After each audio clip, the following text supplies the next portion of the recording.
ನಿಮ್ಮ ವಾಹಿನಿ ಇದ್ದಿದ್ದು ಕರಡಹಳ್ಳಿ ಪಿಡಿಒ ವಿಜಯಕುಮಾರಿರವರು ಗ್ರಾಮ ಪಂಚಾಯಿತಿ ವ್ಯಾಪ್ತಿಯಲ್ಲಿ ಹಲವಾರು ಭ್ರಷ್ಟಾಚಾರಗಳನ್ನು ಮಾಡಿದ್ದಾರೆಂದು ಆರೋಪಿಸಿ ದೊಡ್ಡೆಕಟಿ ಗ್ರಾಮ ಪಂಚಾಯಿತಿ ಸದಸ್ಯ ಡಿವಿ ಚೇತನ್ ಆರೋಪ ಮಾಡಿ ದೂರು ಸಲ್ಲಿಸಿದರು. ದೂರನ್ನು ಪರಿಶೀಲನೆ ಮಾಡಿದ ನಾಗಮಂಗಲ ತಾಲೂಕು ಪಂಚಾಯಿತಿ ಯೋಜನಾಧಿಕಾರಿಗಳು 23/2025 ತನಿಖೆ ನಡೆಸುತ್ತಿದ್ದು, ತನಿಖೆ ಸಂದರ್ಭದಲ್ಲಿ ಕರಡಹಳ್ಳಿ ಗ್ರಾಮ ಪಂಚಾಯಿತಿ ಅಭಿವೃದ್ಧಿ ಅಧಿಕಾರಿ ವಿಜಯಕುಮಾರಿ ಮತ್ತು ದೂರುದಾರ ಗ್ರಾಮ ಪಂಚಾಯಿತಿ ಸದಸ್ಯರಾದ ಡಿವಿ ಚೇತನ್ ತನಿಖೆ ವೇಳೆ ಖುದ್ದು ಹಾಜರಿರುವಂತೆ ನೋಟಿಸ್ ಜಾರಿ ಮಾಡಲಾಗಿದೆ.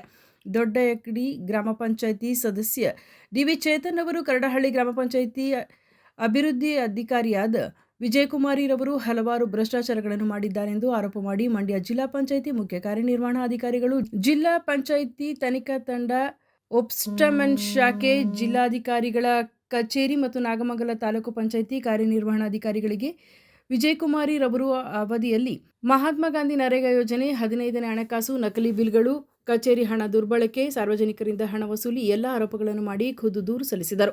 ಪಂಚಾಯಿತಿ ಸದಸ್ಯರಿಂದಲೇ ದೂರು ಹಿನ್ನೆಲೆಯಲ್ಲಿ ದಿನಾಂಕ 23/2025 ತನಿಖೆಗೆ ತಂಡವನ್ನು ರೂಪಿಸಿದ್ದು, ಕರಡಹಳ್ಳಿ ಗ್ರಾಮ ಪಂಚಾಯಿತಿಗೆ ಆಗಮಿಸುತ್ತಿದ್ದು ತನಿಖೆ ನಡೆಸಲಾಗುವುದೆಂದು ಆದೇಶ ಮಾಡಲಾಗಿದೆ. ಸುದ್ದಿ 3 ವಾಹಿನಿಯ ಹೆಚ್ಚಿನ ಮಾಹಿತಿಗಾಗಿ ಸಬ್ಸ್ಕ್ರೈಬ್ ಆಗಿ ಹಾಗೂ ಬೆಲ್ ಬಟನ್ ಒತ್ತಿ.